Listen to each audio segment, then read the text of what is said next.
Welcome to Investor Web, the channel that aims to demystify the world of finance and economics for everyone. We're here to shed light on the complexities of the financial world, covering a spectrum of topics from stock market trends to economic theories. Our mission is to make these concepts accessible to all, regardless of your previous knowledge or experience. So why not join us on this journey of discovery? In today's video, we will delve into a curious phenomenon: how the world owes $226 trillion to itself. Buckle up for an enlightening journey into the realm of global debt. To understand how the world owes this astronomical sum to itself, we must first grasp the concept of global debt. Imagine for a moment that you're hosting a grand party. You invite your friends, family, and acquaintances. Everyone is having a good time, but the party expenses are piling up, so you borrow money from your friends to keep the party going. In this scenario, you're in debt, but the debt is within your social circle. This, in essence, is similar to the concept of global debt. Global debt, put simply, is the total amount of debt that countries owe to each other, to their own citizens, and to international institutions. It's not about borrowing from an external entity, but more about how much the world owes to itself. It's a complex web of promises to pay, IOUs written on a grand international scale. Think of it as a global village. This village is in debt, but who does it owe? It owes itself, the villagers owe each other, the baker owes the butcher owes the farmer, and the farmer owes the miller. It's a cycle of debt that keeps the village economy going. In the same vein, global debt is the sum total of all these debts within our global village. If we dive deeper, we find that global debt is composed of various elements. There's public debt, which is what governments owe. There's private debt that businesses and individuals owe to banks and other lenders. And then there's external debt, which is what a country owes to foreign lenders. But why does a country borrow in the first place? They borrow to finance development projects, to stimulate their economy, to cover budget deficits, and sometimes to pay off old loans. It's essential to remember, though, that not all debt is bad. Debt can drive growth, fund innovation, and pave the way for progress. It's when this debt becomes unmanageable or unsustainable. That's when it becomes a cause for concern. Now that we have a basic understanding of global debt, let's investigate how it has reached the staggering figure of $226 trillion. Ever heard of the global debt clock? It's an eye-opener. This remarkable mechanism is a constant ticker, a relentless tracker of the world's debt. But what exactly is it, and how does it work? The global debt clock is a real-time estimate of the total amount of money that all the countries of the world owe. It's a mind-boggling figure, currently sitting at a staggering $226 trillion. Now that's a number that's hard to comprehend, isn't it? So how is this debt calculated? Well, the clock takes into account all the public and private debt of each country, including things like government bonds and corporate loans. It also includes the debts of individuals, like mortgages and credit cards. All these figures are compiled from a range of sources, from national governments to international bodies like the World Bank. It's a complex process, but the result is a fascinating snapshot of the world's financial health.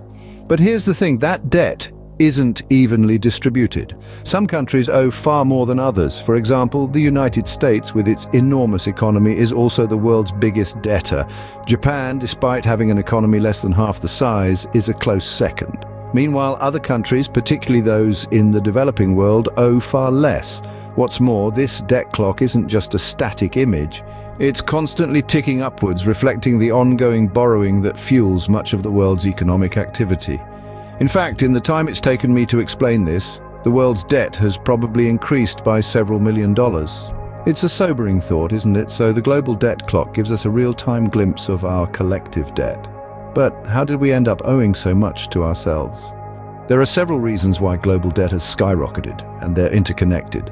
Let's dive right in. The first big reason is economic crises. Think back to the Great Recession of 2008. Countries worldwide plunged into financial turmoil, with many struggling to recover even years later. Governments borrowed heavily to bail out banks, stimulate economies, and keep their citizens afloat. This borrowing caused a huge surge in global debt. Next on the list is war. Conflicts, whether internal or international, are costly. Military spending often skyrockets, and economies can be severely impacted.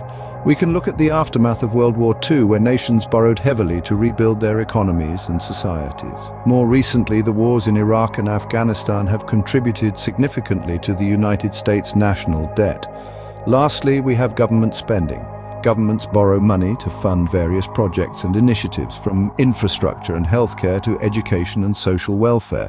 This borrowing isn't necessarily bad. It can stimulate economic growth or improve quality of life.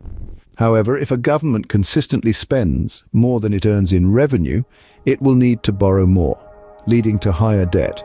But here's the kicker. These factors feed into each other. An economic crisis can lead to increased government spending as countries try to stimulate growth. War can cause economic crises and lead to more government spending, and excessive government spending can contribute to economic instability, potentially sparking a crisis.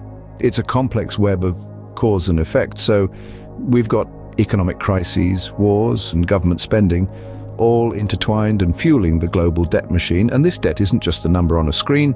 It's a reflection of the decisions, events, and policies that shape our world. These causes have contributed to the massive debt we see today. But what does this mean for us as individuals, nations, and a global community? Global debt isn't just a number on a screen. It has real-world implications. Picture this. You're in a bustling city. The skyscrapers tower above you, the streets hum with activity, but there's a shadow lurking beneath this vibrant picture, a looming specter known as global debt. It's not just an abstract concept, it's a reality that impacts economies and individuals alike. Now, let's delve into the effects of global debt on economies. High levels of debt can stifle economic growth. When countries are heavily indebted, they have to devote a significant portion of their resources to servicing this debt. This leaves less room for investing in areas like infrastructure, education, and healthcare, which are vital for sustainable economic growth. Moreover, global debt can make economies vulnerable to financial crises.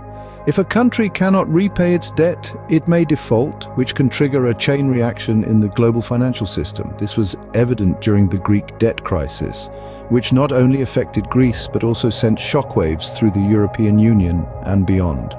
But global debt doesn't just impact economies, it affects individuals too. As governments grapple with debt, they may implement austerity measures which can lead to job losses and reduced public services. This can exacerbate income inequality and increase poverty rates, affecting the most vulnerable segments of society. And what happens if this debt continues to grow unchecked?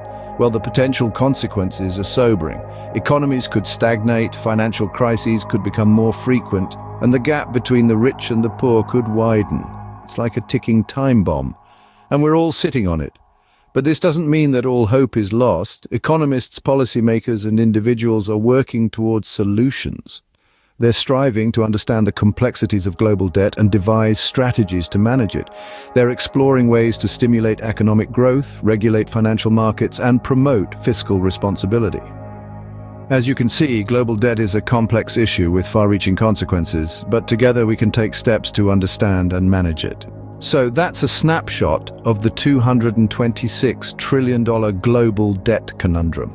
We've journeyed through the labyrinth of global debt, examining its concept, its causes, and its implications. We observed the ticking global debt clock, a stark reminder of the financial obligations that nations across the world bear. We've seen how global debt is not just a number, but a complex weave of economic transactions. It's a system where nations owe both to themselves and to others, a system that is deeply intertwined with the economic health of the globe. Understanding this intricacy is crucial. It's a pivotal piece in the puzzle of international finance, influencing economies, markets, and ultimately our day-to-day lives. It's a subject that impacts us all, from the world's most powerful nations to the individual investor. The causes of global debt are multifaceted, stemming from practices like deficit financing, economic crises, and the inherent nature of our financial systems. The implications are just as diverse, influencing everything from national economies to individual investment strategies. But remember, knowledge is power.